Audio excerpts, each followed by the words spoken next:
ఓం శ్రీ శివాయ గురవే నమ. శ్రీ మహాగణాధిపతే నమ. శ్రీమదాంధ్ర మహాభారతం కవిత్రయ విరచితం ఆనుశాసనిక పర్వం. కృతికర్త తిక్కన సోమయాజి. పంచమాశ్వాసం అమృతవర్షిణ ధారావాహిక 357వ రోజు తత్వదర్శిని కార్యక్రమానికి ఆధ్యాత్మిక ప్రవచకుల మీద ఈకుండ చంద్రమౌళి రసజ్ఞులను ఆహ్వానిస్తూ, అయ్యా నేటి వరకు మనం ప్రాయశ్చిత్తం ఎలా ఉంటుంది, ఏ రకమైనటువంటి పొరపాటుకు ప్రాయశ్చిత్తం, పొరపాటుగా దొరికినటువంటి తప్పులకు ప్రాయశ్చిత్తం సరిపోతుంది, ఉద్దేశపూర్వకంగా చేసినటువంటి పాపకార్యములకు ప్రాయశ్చిత్తం పనిచేయదండి. కాబట్టి ప్రాప్తాలు ఎలా ఉంటాయి, క్రితం జన్మలో మనం ఏదైతే ఆచరించామో వాటి యొక్క ఫలములు ఎంత ఖచ్చితమంటే, ఏ వయస్సులో మనం ఆచరించామో ఆ వయస్సులోనే మళ్ళీ ఆ ఫలము యొక్క ప్రాప్తి మనకి ఇక్కడ లభిస్తుంది. భారతం నిర్దేశిస్తుందండి. జీవుడు శిథిలమైనటువంటి వస్త్రమును వదిలి నూతన వస్త్రములు ఎలా ధరిస్తాడో అలాగే దేహం కూడా ఆత్మ వదిలేస్తుంది. కాబట్టి చావు పుట్టుకల కర్మ యొక్క ఫలముల యొక్క మూలములు బహు జాగ్రత్తగా కర్మలు, మనోవాక్కాయ కర్మలు మనస్సు ద్వారా, వాక్కు ద్వారా, చేష్టల ద్వారా ఆచరించాలి అని శాస్త్రం. కాబట్టి మా ఆత్మకు స్త్రీ పురుష భేదాలు కూడా లేవు అని శాస్త్రం చెప్తా ఉంది. నేటి విషయాన్ని ప్రవేశానికి ముందుగా చిన్న నుతి స్వీయ రచన. యోగమన్న చిత్తవృత్తి నిరోధ కర్మసు కౌశలంబు నిరంతరంబు యోగమమరు వియోగంబుల అందించు నవవిధి భక్తి మార్గము సంయోగ సాన్నిధ్య సారూప్యాత్మ సౌందర్యశీలము శోభించు సంగమ సంయోగ సుందర కాండయౌ జీవనంబు సుగమ సంయోగ సుందర కాండమౌ జీవనంబు వినవో భారతం. కాబట్టి అన్నిటికీ యోగం అని తోసేయకూడదండి. ఆచరించే కర్మ దాని యొక్క ప్రభావం యోగంగా భాషిస్తుంది, మనకి అందిస్తుంది ఆ ఫలాలని. కాబట్టి పంచభూతములు భూమి, జలం, వాయువు, తేజస్సు, ఆకాశం, అహంకార తత్వం, మహత్తత్వం, మూల ప్రకృతి, మొత్తం 8 ఈ అష్ట ప్రకృతులు. వీటి యొక్క ద్రవ్యములతో శరీరం రూపుదిద్దుకుంటూ ఉంది. చర్మం, కన్ను, చెవి, నాలుక, ముక్కు ఇవన్నీ కూడా ఈ పంచ జ్ఞానేంద్రియములు, పంచ కర్మేంద్రియములు, వాక్కు, చేయి, కాలం, గుదం, ఉపస్థు, పంచకర్మేంద్రియములు, మనస్సు, శబ్ద, స్పర్శ, రూప, రస, గంధాదులు ఇవి మొత్తం 24 తన్మాత్రలండి. స్త్రీ పురుషులకు సమానమే. చర్విత చలనం కాదండి. పురుషుడికి ఇవే, స్త్రీకి ఇవే. ఆత్మకు స్త్రీ పురుష తత్వాలు లేవంటే లేవు. సత్వగుణం పుణ్యలోక సుఖాలు, రజోగుణం మనుష్య తత్వం, తమోగుణం నరకం వాటి యొక్క బాధలో మనకి సమకూరుస్తాయి. అయ్యా బహు జాగ్రత్తగా, అతి ముఖ్యమైనటువంటిది నరకం ఏమిటి, అసలు వాటి యొక్క ఫలాలు ఎవరికి వస్తాయి, ఎందుకు వస్తాయి, ఎలా ఏ సమయంలో వస్తాయి, నేటి వివరణ.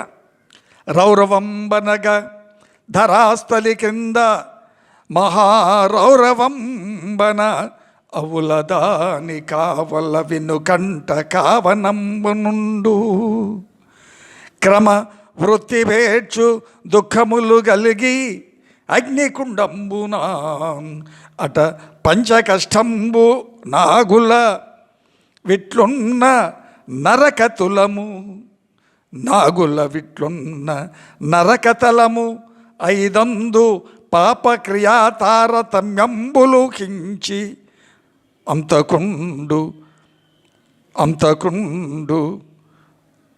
నొపంబనుచు తగిన ఎడల పాపాత్ముల తద్భటాలి దహన కర్తన బంధన తాడనములం బరుపవారల గుక్కలు గరచు క్రిములు దొల్లుచు గ్రద్దలు నొప్పించు దుండనిహతి ఎంత భయంకరంగా ఉందండి ఈ పద్యం. గిరిజా విను, పరమేశ్వరుడు పార్వతీదేవితో చెప్తా ఉన్నాడు, భూమికి అధోభాగమున 5 నరకాలు ఉన్నాయమ్మ. అవి రౌరవం, మహారౌరవం, కంటకారణ్యం అంటే ముళ్ళతో నిండినటువంటి అరణ్యం, అగ్నికుండం, అలాగే పంచకష్టం. ఈ 5 పేర్లు 5 నరకములు. యముని యొక్క నిర్దేశానుసారంగా జీవులు ఆయా నరక రకములు చేరి ఆయా ప్రయాణాలతో నరకయాతనలు అనుభవిస్తూ ఉంటారు. యమభటులు వారిని కాలుస్తూ, నరుకుతూ, కాళ్ళు చేతులు కట్టి కొడుతూ, దండిస్తూ, పీడిస్తూ ఉంటారు. కుక్కలు కరిచి కండలు పీగుతాయమ్మ, పురుగులు తొలుస్తూ ఉంటాయి, గ్రద్దలు పొడుస్తూ ఉంటాయి, పీడిస్తూ ఉంటాయి. ఇవి నరకములు. ఎందుకు చెప్పారండి? ఎంత జాగ్రత్తగా జీవుడు జీవించాలి. ఎవరు జోడొచ్చాడు అని చెప్పిననే వాళ్ళను 190 మంది ఉన్నారు, హిందువుల్లోనే ఉన్నారు. అన్య మతస్థులు వారి వారి గ్రంథములను తూచా తప్పకుండా చదువుతున్నారు. వారి మీద మనకెందుకు? మన గోళ మంద కదా, ఏమాత్రం మనం ఆచరిస్తూ ఉన్నాం ఆలోచించాలి సీతారాం. నియతి ఉన్నదా? ఆచరిస్తూ ఉన్నామా? అసలు వింటున్నామా? అభ్యర్థనలు కూడా చూడరు కదా. కాబట్టి దాన ధర్మాలు, తీర్థసేవనం, ధర్మబద్ధ జీవనం వినా మార్గం లేదు. ఎవరికి వారు తప్పించుకోవాలి. హుండీలో కానుకేస్తానంటే సరిపోదండి. ఆ డబ్బులు కూడా మందిని ముంచి కాకూడదు కదా. ఎలా సంపాదించాలి, ఎలా వెయ్యాలి? ధర్మబద్ధ సంపాదన ఆలోచించాలి సీతారాం. కాబట్టి మానవలోకమే కర్మభూమి, దీన్ని మించినటువంటిది లేదు. మంచి అవకాశం మనకి ఇక్కడ ప్రసాదించాడు. దైవత్వం సుఖదాయిని. పశుపక్షాది జన్మలు దుఃఖములకు అనుభవించే నిమిత్తంగా వాటికి అవి ప్రాప్తించాయి. విద్య గలవానికి నిందారాహిత్యం అంటే అభిజాత్యము కూడదు. సేద్యానికి ఫలం సాయం, విత్తే సమయానికి ఋతుధర్మం. ఆపదలందు చలించకూడదయ్యా, సంపదలందు గర్వించరాదయ్యా. స్వపరవేధాలు లేక రుజువు ప్రవర్తన కలిగే దీనులయందు దయ, సంరక్షణ, ఆచరించదగినటువంటి నియమాలు ఇవన్నీ కూడా ఎవరి కర్మ ఫలం వాళ్ళు అనుభవింపవలసిందే. పెట్టే మనసు ఉంటే శక్తి ప్రాప్తిస్తుంది. పూర్వజన్మలో ఏ వయస్సులో ఏ కర్మ ఆచరించామో, ఏది ఎలా ప్రాప్తించాలో అది ఈ జన్మలో అలాగనే ప్రాప్తిస్తుంది. పూర్వజన్మలో కామదృష్టితో పరస్త్రీలను చూస్తే ఈ జన్మలో అంధులై పుడతారు. పూర్వజన్మలో వాక్పౌరుషం, ఈ జన్మలో చెవిడితనం. పూర్వజన్మలో విషం పెట్టినటువంటి వాడు ఈ జన్మలో ఉదర కోశ వ్యాధి పీడితులవుతూ ఉంటాడు. అంటే ఎవరు ఏది ఆచరిస్తే ఆ ఫలం ఆయా వయస్సుల్లో, ఆయా సమయములలో, వయస్సులో తప్పక ప్రాప్తిస్తుంది. పూర్వజన్మలో జంతువధ గావించినటువంటి వారు ఈ జన్మలో ఆ కడుపులో బల్లలు, కురుపులు, పొట్టలో వ్యాధులు పీడిస్తూ ఉంటాయి. అక్రమ తూకాలు, కల్తీ సరుకులు అమ్మినటువంటి వారు గూనివారుగా, మరుగుజ్జులుగా, వంచకులు, పిచ్చివారై మతిస్థిమితం లేకుండా ఉంటారు. పూర్వజన్మలో అందరినీ వంచి ఉంటారు. ఇప్పుడు రకరకాలుగా చెప్తూ వంచనలో అనేక మార్గాలు. నేనంటే ఏడుస్తారు. ఫోన్ ట్యాపింగ్ కూడా వంచనే. ఆ ఫలాలు కూడా అలాగనే ఉన్నాయి, మనకు దర్శనం ఇస్తూనే ఉన్నాయి. నేను ఏ ఒక్క వ్యక్తిని ఉద్దేశించి చెప్పట్లేదు, నాకు అవసరం లేదు. రాముడు సాక్షిగా హెచ్చరిక మాత్రమే. ఇకనైనా ధర్మబద్ధంగా నిన్నటి వరకు జరిగింది ఈ క్షణం వరకు అయిపోయింది తెలవక, లేకపోతే తెలిసినటువంటి అభిజాత్యం. ఇక నుంచైనా భయం ఉండాలి కదా. భయము భక్తి. దేనికి భయం? తప్పు చేయడానికి భయం, అబద్ధం చెప్పడానికి భయం, పాప ఆచరణకు భయం. పార్వతి అహంకారం, అభిజాత్యం, పొగరు, వంచకులు, అధర్మ ఆచరణ కలిగినటువంటి వారు, మదం ఎక్కినటువంటి వారు, విర్రవీగేవారు పతనం కాక తప్పదు. కాబట్టి ఈ లక్షణాలు కూడవు. పాలనా వ్యవస్థలో న్యాయ ధర్మాలు వీడరాదయ్యా.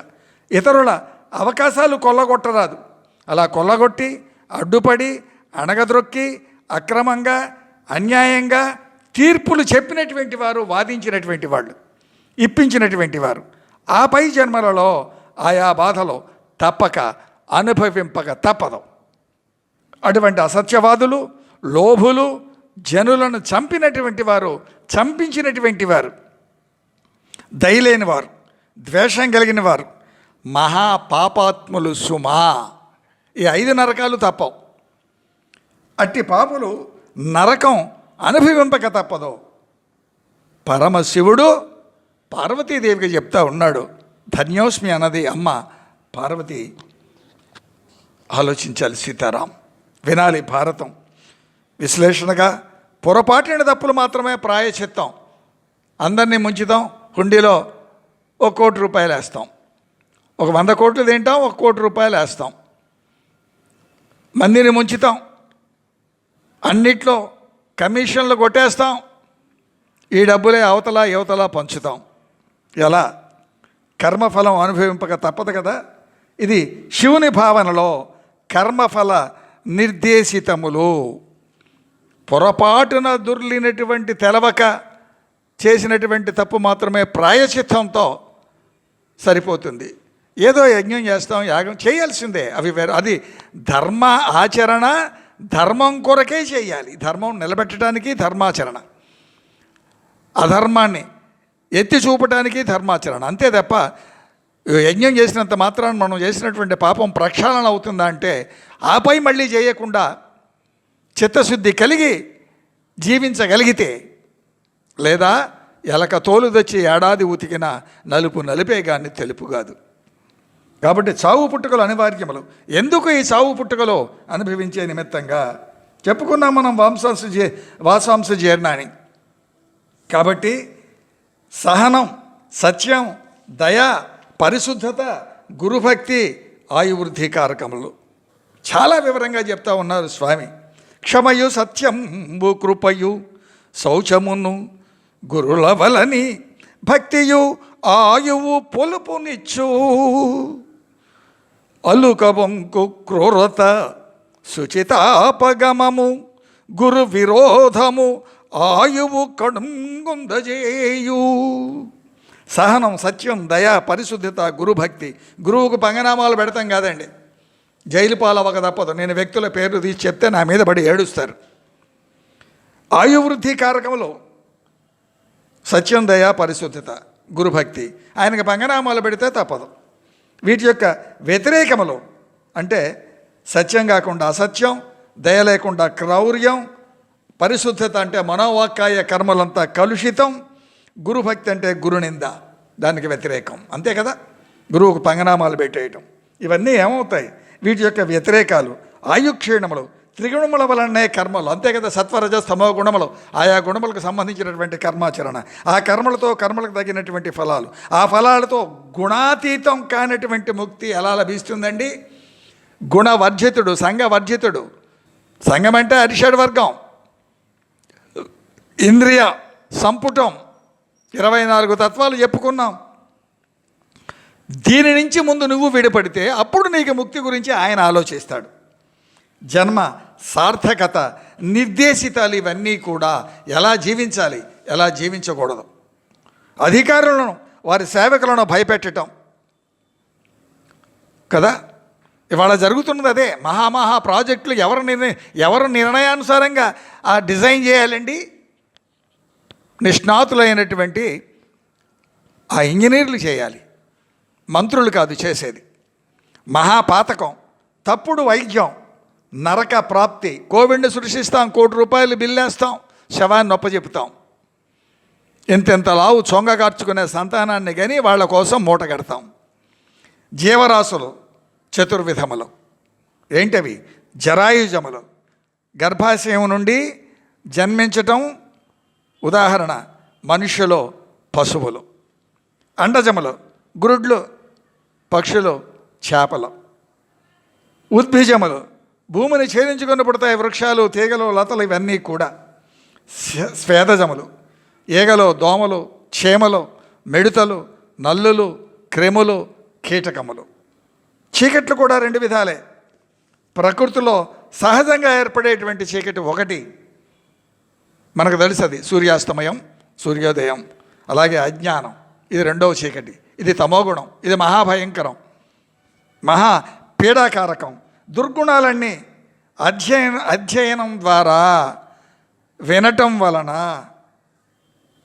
విముక్తి. దుర్గుణ విముక్తి ఎలా? అసలు తెలవాలి కదా.